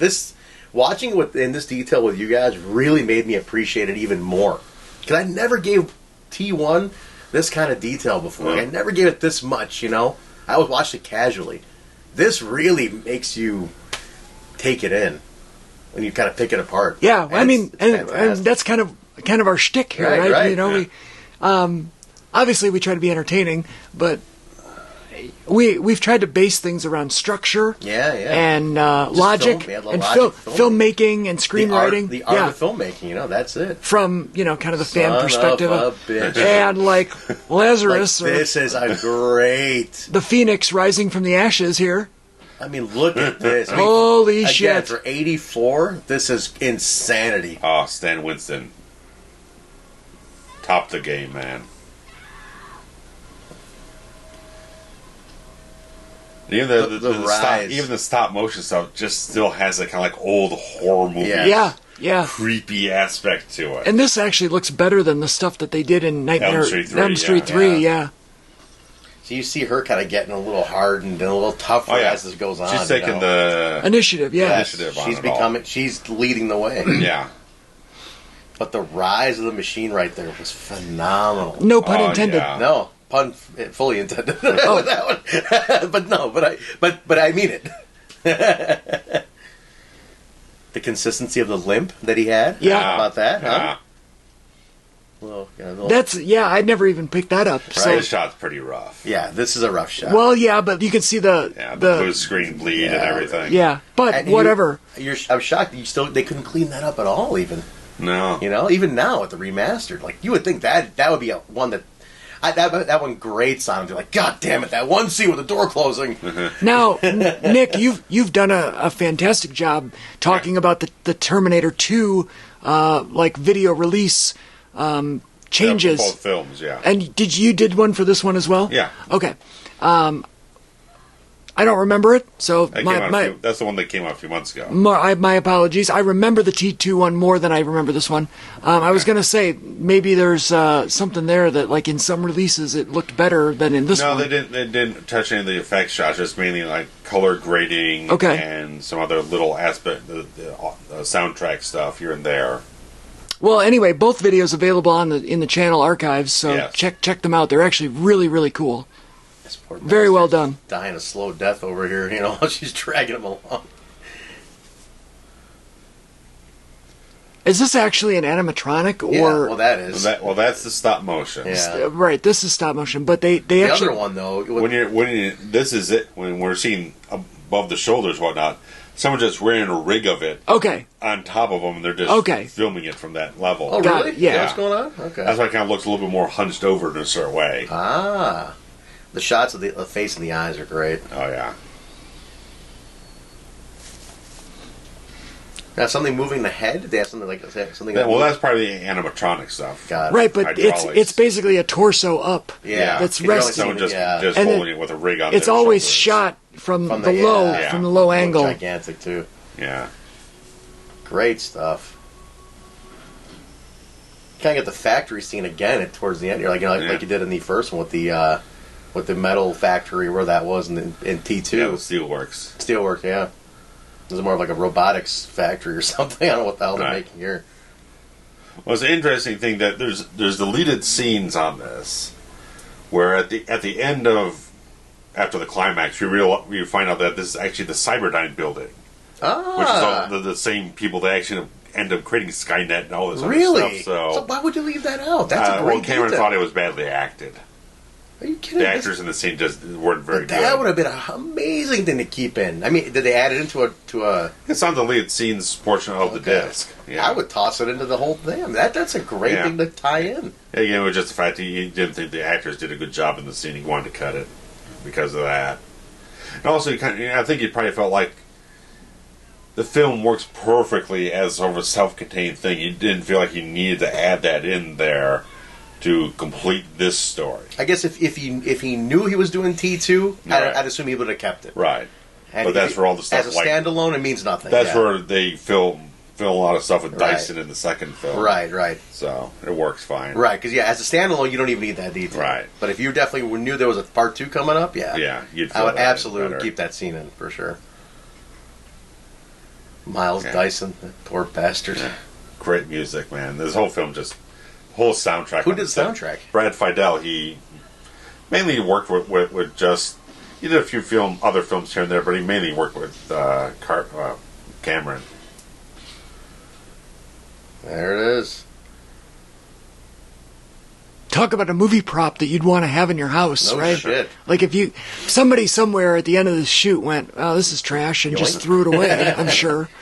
It's a really, really nice bit here. She's like landed really fucking awkwardly.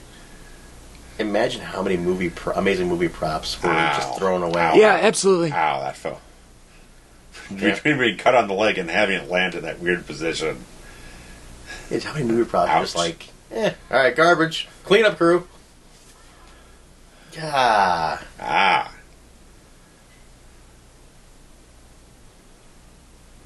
I wonder why they added that in. Her getting like she made it out pretty unscathed, but she gets it on a fall. Well, it's just shrapnel. I think with it's the shrapnel from the blow up. Yeah. Which it's almost like he's always connected to her in some way. Oh, look at you! Huh? That's deep. I mean, I'm sure maybe knowing the other symbolism here, that's kind of what it is. He's connected. You know, she's got shrapnel from the fucking machine in her body. I don't think they went that deep, but I really like it though. There you go. He's gone. Let's go with that. I like it. Let's I like introduce it. that Yes, theory here. yes. You heard it here first, folks. We didn't make it. That's it. Don't worry. In about 9 months, there's going to be a little something to talk about. This is great. I think it was at this point the composer where he's sitting down and watching the film the first time before he did any work on it. It's like, if this thing comes back to life right now, I'm going to flip out. How did we not touch on this? Maybe we did because my memory's shit. What? How did we not touch on this when we did Child's Play 2?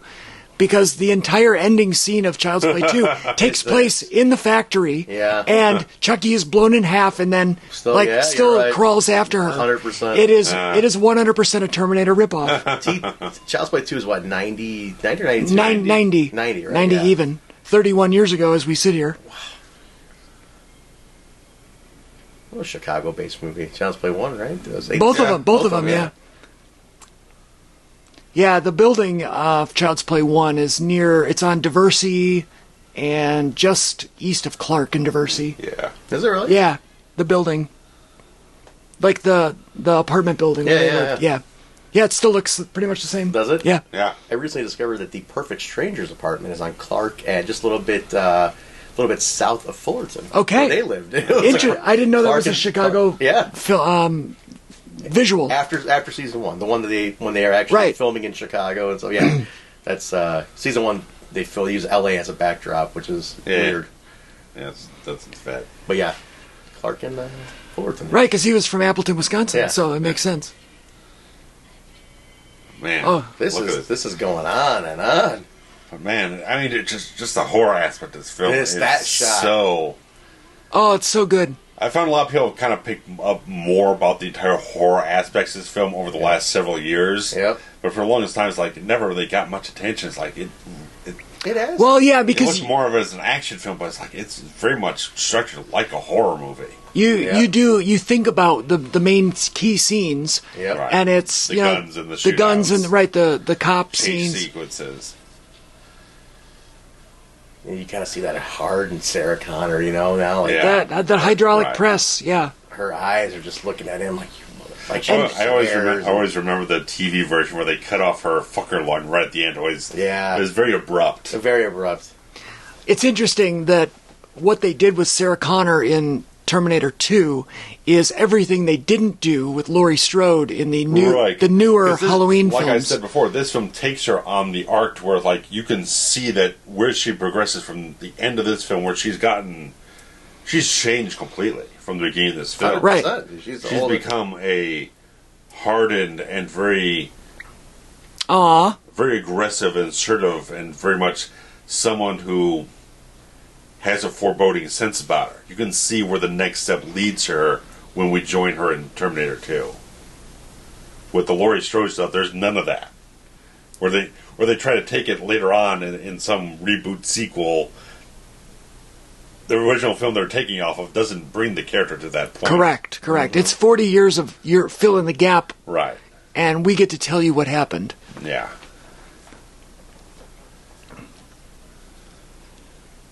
I like that she's narrating her story. Yeah.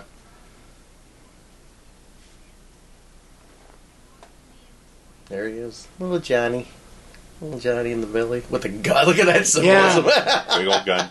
And she's got the dogs to sniff out any Terminator that might come around. That's awesome. Yeah. I never even thought of that. Yep. Yeah. Because they mentioned dogs a few times towards the back end of the movie here. Yeah. A renegade. 40.3 a liter is expensive for 84 because it's 2.5 liters in a gallon, so that's over $1 a gallon in 1984. Yeah, that's heavy. That's a bit steep. That's heavy. It was only $1 when I started driving in '98. Yeah, 99 cents a gallon for regular. Yeah, for forever. Anyway, sorry. Renegade. Shout out to my friends in Styx for the Jeep Renegade. Big old dog. Oh yeah, German Shepherd, beautiful dog. Loyal dog. She's narrating the events of this movie. You keep it as a record on tape for John. To send to her son, her unborn son, about his father, who's his best friend, who he sends to save him, so he makes sure. Well, now the question is, at this point, the history... Here's where the circle gets weird. At this point, the circle is not complete because... in theory, there's no... Well, I guess Kyle Reese hasn't been born yet. So that's somebody else's story to tell. Mm. So Kyle Reese could legitimately still be born. And go back in time. Okay, so actually that works out better than I thought. Because I'm thinking, well, now there's, no Kyle. But at this point, he hasn't been born yet, so, okay, that works for me. Here's the photograph. Great. I love it.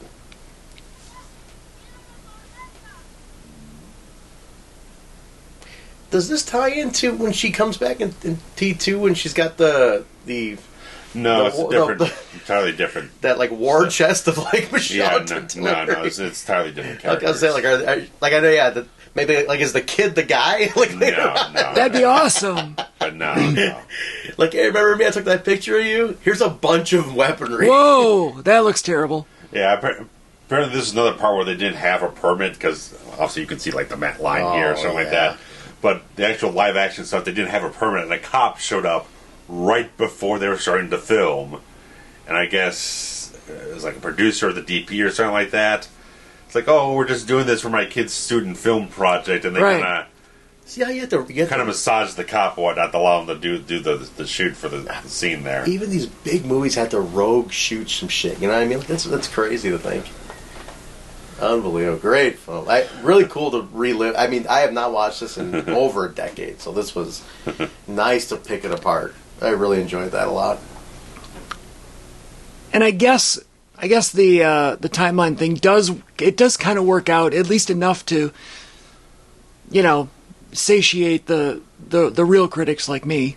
I still say John definitely does not look 10 in part 2, though. No. He looks like 13 at least. Right. Well, I think he was 13. Yeah. But I mean, to play him off as 10 is weird, Like, they might as well have just said it was 1997. Because that was another date that they gave. That was right before the new war. I don't know. I mean, you could have played it a little differently, but... Yeah.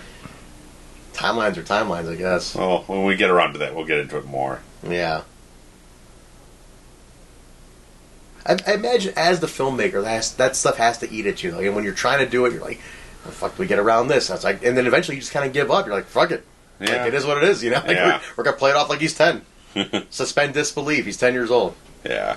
He's zipping around. I don't know. Off ATM machines. I don't know if they actually give an age, though. There is something that They say solidifies it, like a yes. grade, like he's in X grade or something, or I don't remember. Do what. they? there's a police readout of his stuff. At Oh, the okay. beginning of the film. Okay. Is there really? Okay. Yes. Stop motion. Here's all our. Yeah. I mean, this is the bulk of the credits is all this stuff, Yeah. right? Like, these are the guys. These are the heroes of the movie. So many different little individual film Groups, crews, yeah. right? Think about that. I mean, how many people... And Stan Winston actually second unit director. Yeah. Interesting. Yeah. Jean-Paul Ouellet. I feel like we've seen that name before you've seen. in something. Yeah. Carl Ouellet, Jean-Paul... Yeah, well, maybe that's what I'm thinking of. That's a fusion of two different names. That is, right it's a Portman 2 of punk leader Bill Paxton right there. Ah. There's old Dick Miller, yep. Anybody else here that we maybe missed? Names. Stunts right there. Tony Caesar, top There right. he is. There he is. It's a weird, interesting way of spelling Caesar. Yeah. Interesting. There he is. And he didn't go by Anthony Caesar, which I feel like he did professionally, normally. Maybe when you're new, you go by, and then you're like, wait, now I'm a pro. Yeah, I'm a made Yeah. man right, now. right. So I got to be Anthony. Special thanks to Lost and Foundry. That's interesting. And yeah, that is weird. Glenn sound, that's kind of bad. Yeah. Not Different ideas there. It was two guys named Horace- Glenn that got together and I have Horace Manzares. Manzares. Yeah. I have a friend named Paul Lynn. Oh, So that's Glenn with one N and Glenn with two N's for the last name is very, very tangible. Oh, God. Intimacy, performed by Lynn Van Heck. a Dutchman, Dutch woman. Burning in the third degree. Burning in the third degree. That would have been great if that was played. Yeah, Like, that. Speaking of Trey Parker, that sounds like the South Park song right Yeah, there. that was the club. Burning in the third. That was a tech noir song. Oh, okay, sure. It's been great while he's like on fire and that was playing. Burning in the third degree. Well, what do you say, guys? Should we do the second one? Yes. We definitely have to do this. Okay. Eventually. All right, I like it. That was great. Awesome. Great. Close it up, Great. Nick. Wrap these All right. folks Thanks up to here. everyone Well, for thank you guys listening. so much for joining us and comments and all the great stuff. And we'll catch you around soon. Absolutely, yeah. Leave comment. I'm curious what people how they pick it apart, like how we have today too. And leading into part now that we know is a part two, put your comments in how this feeds in for you as a viewer into part two. Yeah. And I'd be curious how people decipher it on their own individuality with that. All right. Well, thanks for joining us, guys. Take care. Bye-bye. Bye. Bye.